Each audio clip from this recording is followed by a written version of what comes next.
Acuden nuevas reclutas a la conquista. Había representado a la corte el general Pedro de Vera que, para promover la conquista, se necesitaba de más tropa y de todo género de provisiones, que había perdido mucha gente en los diferentes ataques contra los canarios, nación extremadamente esforzada, ágil, incansable, mañosa y llena de astucia, que era imposible dar alguna idea cabal de la suma aspereza del país, donde se encontraban innumerables pasos comparables al famoso de las Termópilas que 100 hombres podrían defender contra 10.000, que consiguientemente, estaban aquellos bárbaros como al abrigo de toda injuria, que no se les podía dar batalla campal, porque a lo mejor del tiempo se desparramaban por los montes, cuevas y malezas, y que, a causa de las hostilidades que ya habían durado 5 años, estaba toda la tierra casi inculta y sin más sustancia que la de algunas cabezas de ganado que no se iban a robar sin grave peligro de la vida. En esta inteligencia autorizó el gobierno a Miguel de Muxica para que en Vizcaya, su patria, y en las montañas de Burgos reclutase hasta 300 hombres que debían transportarse a la Gran Canaria con la posible brevedad. Hizous merced a Juan Mayor para sí y sus sucesores de la vara de alguacil mayor de aquella isla, y se concedió licencia a Hernán Peraza para que, dejando en la conquista sus tropas auxiliares, pudiese retirarse a La Gomera, en donde estaba doña Beatriz de Bobadilla. Al mismo tiempo tuvo orden el provincial de la Santa Hermandad de Andalucía, cuerpo que el desorden de los pasados negocios de la monarquía había criado, para que, destacando 2 compañías de caballería ligera y una de ballesteros, las pusiese a la disposición del asistente de Sevilla don Diego de Merlo, comisario de guerra y de la conquista de Canaria. Constaban estas 3 compañías de 260 hombres, porque la de ballesteros, de que era capitán Esteban de Junqueras, hidalgo de Galicia, se componía de 150, y las 2 de caballería, de que eran capitanes Mosén Pedro de Santiesteban, caballero aragonés, y Cristóbal de Medina, sevillano, tenían hasta 110. Habiendo partido este refuerzo de Sanlúcar de Barrameda en 5 embarcaciones de transporte, una de ellas, donde venía parte de la infantería, se halló en la precisión de hacer escala en Lanzarote, y como le faltaba piloto práctico, se fue a pique en la boca del puerto del Arrecife, bien que toda la gente se salvó. La complacencia que estas nuevas reclutas de tropas aguerridas ocasionó en el Real de Las Palmas fue igual al desabrimiento de los canarios, quienes se convencieron desde entonces de que la nación de los europeos era inagotable, y que el cárcavo de los navíos que los vomitaban en sus playas era inmenso. Pero no se desanimaron por eso. Antes bien, habiéndose atropado con sus mujeres en las alturas de la isla, proclamaron por rey a Bentejuí, sobrino de don Fernando Guanarteme, que tomó el mando bajo la dirección de Tazarte, uno de los guaires de más crédito, y de Echerjamenato, príncipe de la sangre. Vistas de don Fernando Guanarteme con los canarios que obedecían a Bentejuí. Imaginaba el general Pedro de Vera que la presencia del Guanarteme don Fernando tendría más eficacia para con los suyos que un ejército de españoles, y así determinó que este personaje, adornado de las magníficas vestiduras que le habían dado los reyes, pasase a Gáldar acompañado de Juan Mayor y de la correspondiente escolta para abocarse con sus antiguos vasallos. Esto a la verdad era exponer la fidelidad del noble cautivo a una dura experiencia. Don Fernando Guanarteme halló casi desolados sus estados de Gáldar, y luego que sus paisanos le reconocieron vestido a la española, levantando el grito, empezaron a derramar abundantes lágrimas. Todos le andaban alrededor, le palpaban la ropa y le preguntaban por las circunstancias de su prisión, viaje y cautiverio. Las respuestas que el Guanarteme dio a estas cuestiones los acabó de enternecer. «Ay, hijos míos», dijo, «yo soy prisionero de guerra, y presto lo seréis vosotros si os obstinaréis en conservar vuestra independencia. Los españoles son poderosos e incansables. No puedo olvidarme de haber visto a sus Guanartemes, más brillantes que el sol y la luna, adorados de unos pueblos inmensos y rodeados de cierta grandeza y autoridad de que ninguno de vosotros tiene idea.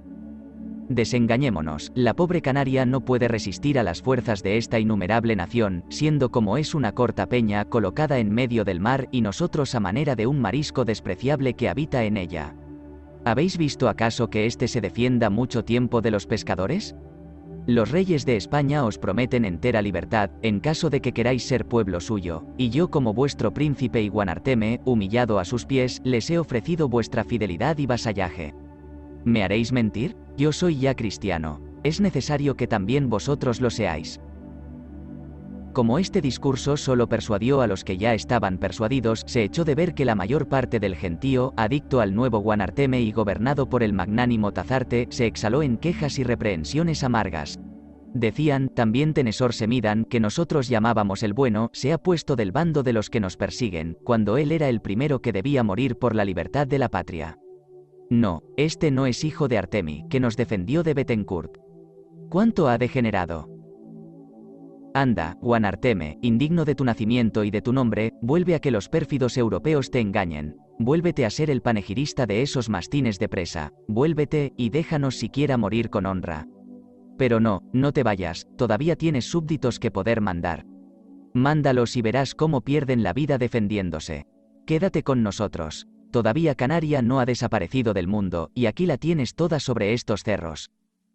El Guanarteme don Fernando, volviendo cubierto de confusión al Real de las Palmas, dio a Pedro de Vera la exacta descripción del país que los isleños ocupaban, y le pintó los horrorosos precipicios, avenidas y lugares inaccesibles, donde el grueso de la nación se había fortificado, especialmente el famoso puesto de Ventaiga, cerca de Teseda y Acusa, guardado por los más resueltos, por ser este como su almacén general de víveres. Sitio de Ventaiga con pérdida de los cristianos.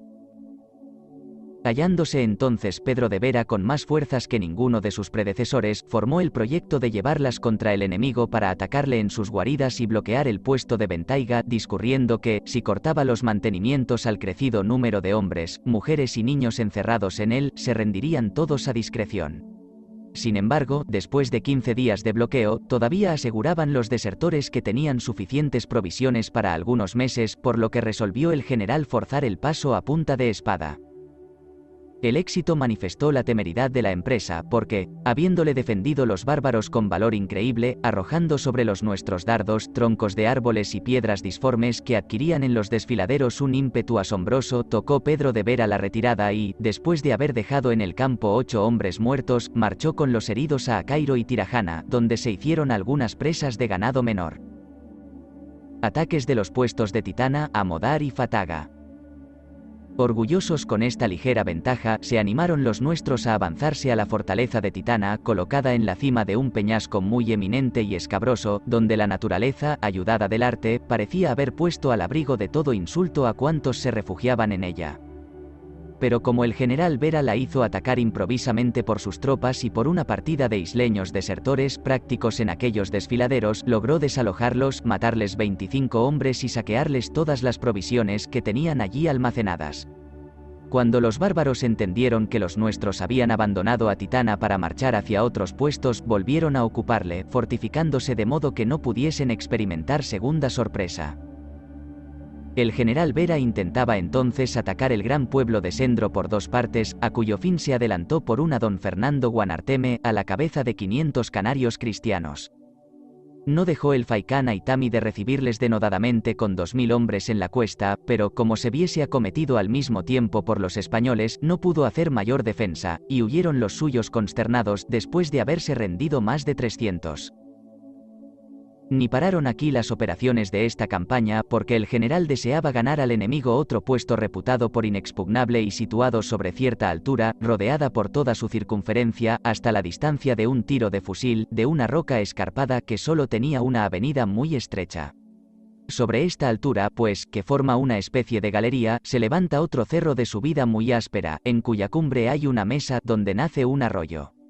Tal era el puesto de Amodar y el principal cuartel de los canarios. Nuestras tropas le atacaron con tal denuedo que, a pesar de la obstinada resistencia de los bárbaros, se hicieron dueños de él, dando muerte a cuantos se oponían al paso y aprisionando a los que no tuvieron tiempo de ponerse en salvo. Aquí fue donde se vio una nueva prueba del fiero carácter de esta nación. No solo la romana tuvo sus porcias y sus arrias.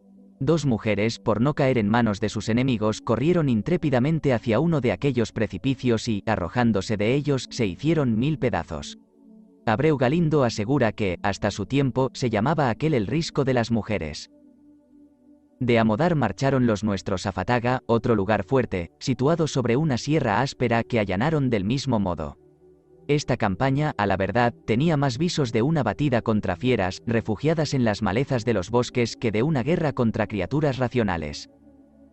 Así, viendo los canarios que seguían a Tazarte y al nuevo Guanarteme que las armas de los españoles tomaban cada día más predominio y que sus más incontrastables asilos no eran inaccesibles a los ataques, empezaron a dar oídos a Aitami, el faicán de Gáldar, que era tío de don Fernando Guanarteme y sacerdote del estado. Este viejo no cesaba de aconsejarles aquello mismo que les había aconsejado su sobrino, esto es, que se sometiesen de buena fe a Pedro de Vera y a los poderosos monarcas que querían gobernar aquella tierra.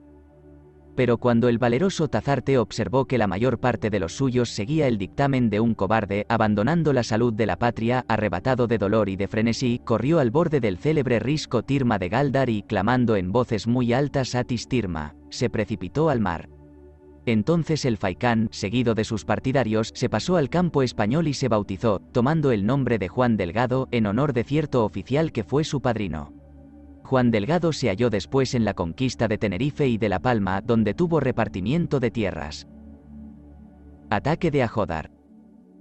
Entretanto se aprovechaba el general Vera de sus progresos, pues, habiendo penetrado las cumbres para ahuyentar de las cavernas y escondrijos a los canarios, se avanzó al fuerte de Ajódar, uno de los más inexpugnables del país, donde se habían retirado los naturales que tenían más resolución para defenderse hasta el último trance o morir precipitados en el mar.